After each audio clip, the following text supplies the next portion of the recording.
Hello my dear students, today we are going to discuss about multiculturalism. ये जो बहुसंस्कृतिवाद क्या होती है, आज उसके ऊपर मैंने कुछ नोट्स बनाए हैं जिसके कारण मैं आपके साथ सबके साथ शेयर करना चाहती हूँ। क्योंकि मैंने यूट्यूब पर बहुत सर्च किया था, क्योंकि बहुत सारे हमारे प्रॉब्लम्स होती है कि जिसके कारण हम पढ़ाई ठीक से नहीं करवाते, ताकि यूट्यूब एक ही प्लेटफॉर्म होती है कि ताकि हम कुछ समझे और कुछ समझ के कुछ एग्जाम में लिखे। ठीक है, इसी के लिए इसलिए मैंने यूट्यूब पर जो सर्च किया था वहाँ पर मुझे अपने के हिसाब से कोई मल्टीकल्चरलिज्म के कोई इंट्रोडक्शनरी पार्ट या फिर उसके बारे में उतना कुछ मतलब लिखने वाला पार्ट मुझे नहीं मिला।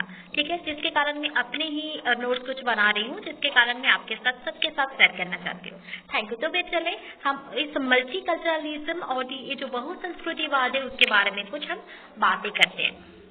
It is an idea focused on the ways in which societies and nation states should respond to the cultural and religious differences। ये वाली बात क्या कहती है ना, आपको जो बहुसंस्कृतिवाद होती है ये एक आइडिया होती है, ये एक थॉट होती है जो फोकस करती है विभिन्न सारी वेज के ऊपर, जो कि सोसाइटीज और जो सोसाइटीज और नेशन स्टेट के अंदर वो क्या कहती है ना, स्टेट वो जो रिस्पेक्ट करती है वो संस्कृति के तहत, और रिलीजियस उनके अंदर जो कल्चरल यानी कि संस्कृति और वो धार्मिकता को लेकर जो डिफरेंस है वो क्या करती है, वो दिखाती है, रेस्पेक्ट करती है। ठीक है, और जो सेकेंड है the protecting rights and the peoples of disadvantages groups, minorities, women, LGBTs and disabled etcetera.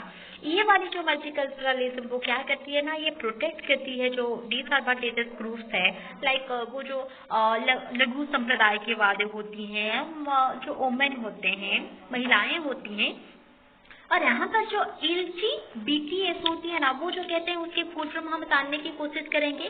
उसके फुल फॉर्म में जो लेस्बियन है, गाय है, बाइसेक्सुअल एंड ट्रांसजेंडर है, यानी कि वो जो गाय कहते हैं ना वो तो द्विपाक्षिक मतलब उनके शरीर में जीन होती है, जैसे कि वो जेंट्स भी होते हैं और वो भी गर्ल्स भी होते हैं, उस टाइप का। एंड जो डिसेबल होते हैं ना, वो डिसेबल इट मीन्स वो असमर्थ होते हैं, वो चल नहीं पाते, ठीक से बात भी नहीं कर पाते, उस टाइप का जो होते हैं। ठीक है, डिसेबल एक्सेट्रा, उसके लिए वो क्या करती है ना, ये उनकी राइट को प्रोटेक्ट करती है। ठीक है, the demand for the recognition, accommodation, adjustment, independence and the special rights by a non-mainstream cultural group is at the function of these struggles। ये वो क्या कहती है, ये क्या कहती है कि जो फंक्शन करने के लिए, जैसे कि वो डिमांड वो फंक्शन करते हैं, वो स्ट्रगल ग्रुप होते हैं, जो कि मतलब प्रधान एक कल्चरल ग्रुप होती है जो डिमांड करते हैं, डिमांड करने के लिए, देखो अपनी तरफ मान्यता पाने के लिए, अकोमोडेशन सुपारिश करने के लिए, एडजस्टमेंट करने के लिए, अपनी स्वतंत्रता पाने के लिए और उनके तरफ कोई स्पेशल राइट्स पाने के लिए वो क्या करते हैं, स्ट्रगल करते हैं ठीक है। And next, it was first used in the 1965 in Canada to describe a distinctive approach to tackling the issues of cultural diversity। ये जो कल्चरल डाइवर्सिटी है, वो जो संस्कृति का विभिन्नता यानी कि पार्थक्य है, वो क्या होती है ना, उसके कौशल यानी कि टेक्निक के साथ उसकी समाधान करना, उसकी समाप्त करने की जो पार्थक्यता वो दिखा रही है। ठीक है, ये तो स्टार्टिंग हुई थी कहाँ पर ना स्टेटर, ये स्टार्टिंग हुई थी कनाडा में, या मगर इससे कनाडा से पहले वो फर्स्ट यूज किया गया था, मगर स्टार्टिंग हुई थी यूएस में। मैं बाद में उसको मेंशन की हूँ, देख लेंगे।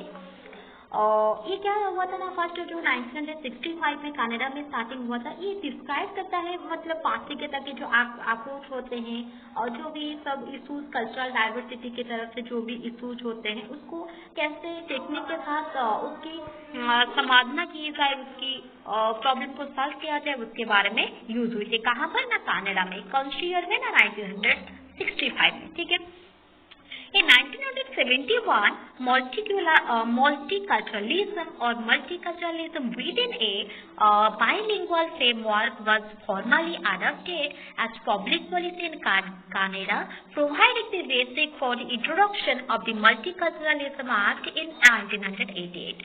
वो तो क्या होती है ना, हम तो जाने पहले जे कि ये कनाडा में स्टार्टिंग हुई थी, ठीक है। वो कनाडा के वो जो फॉर्मली उसके लिए पॉलिसी, जो पब्लिक पॉलिसी है कनाडा की, वहाँ पर ये प्रोवाइड की गई थी। और जैसे कि वो मल्टी बहुसंस्कृतिवाद एवं बहुसंस्कृतिवाद इन दी बाइलिंगुअल फ्रेमवर्क, एक फ्रेमवर्क गठन कर रही थी, जिसके बारे में दो टाइप्स की लैंग्वेज यूज होती थी, ठीक है। वहाँ पर वो जो प्रोवाइड करती थी वो किसको ना, जो एक्ट बना था, मल्टीकल्चरलिज्म एक्ट बना था 1988 को, उसको इंट्रोडक्शन प्रदान करने के लिए वहाँ पर यूज हुई थी।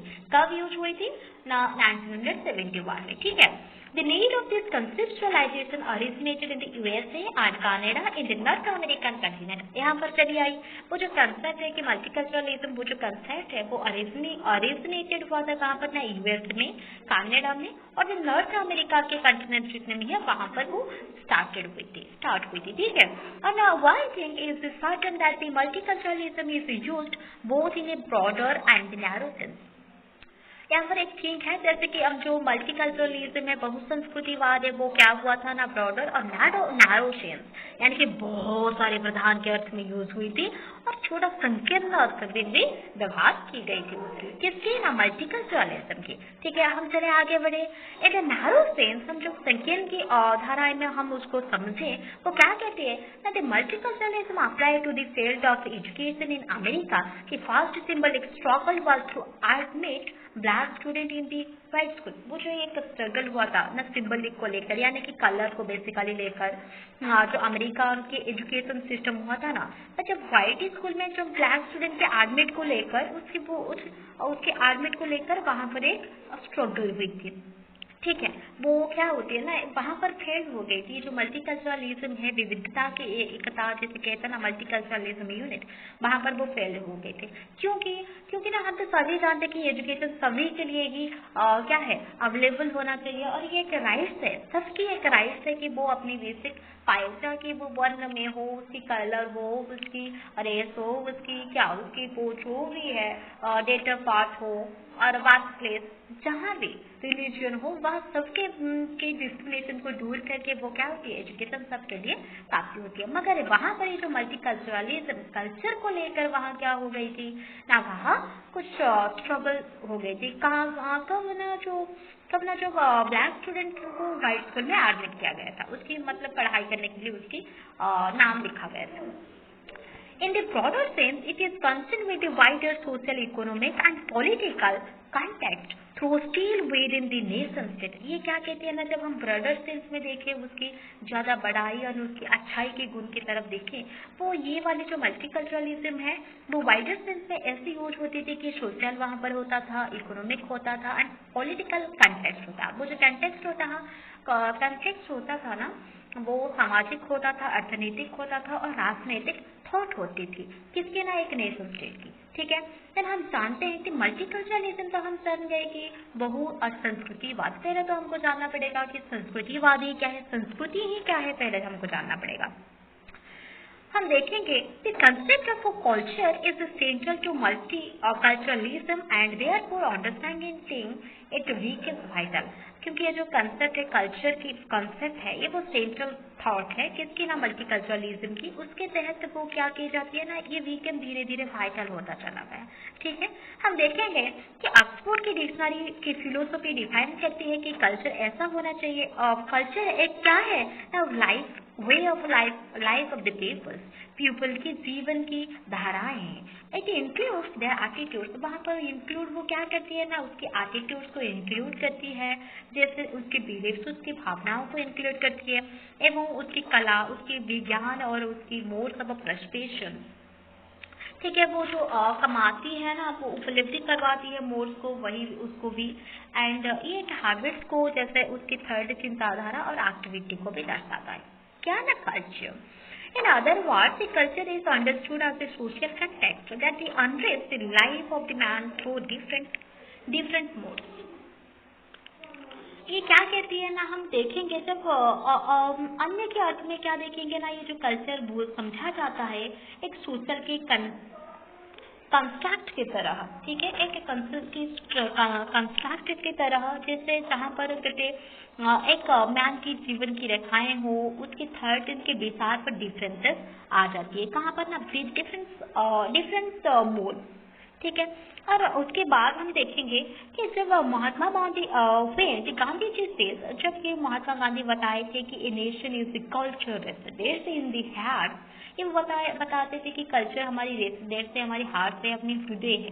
पर वहाँ अभी ये क्या दिया ना, ये लोगों की एक सोल है, ठीक है, उसकी आत्माएं हैं, is referring to the abstract nature of the culture। ये वो क्या कहते हैं कि abstract nature वो भी कल्चर को बताते हैं। इसके तहत वो ये बताते हैं कि जो सिविलाइजेशन है, जो कि ये सिविलाइजेशन क्या है और पीपल को लिए वो क्या है और उसको वो क्या बिल्ड करती है, और कल्चर उसके पीपल की थिंक में कैसे इन्वॉल्व होती है, और वो जो कल्चर की थिंक है वो पीपल व लोगों के माइंड में क्या होती है, ठीक है, वो कल्चर से लेकर, समझ गए। और उसके हम जानेंगे कि जो हम कल्चर है, उसके हम कुछ कैरेक्टरिस्टिक्स हैं, उसके कुछ उपादान भी है, हम उसके जानते हैं कि विशिष्टता उनकी क्या है।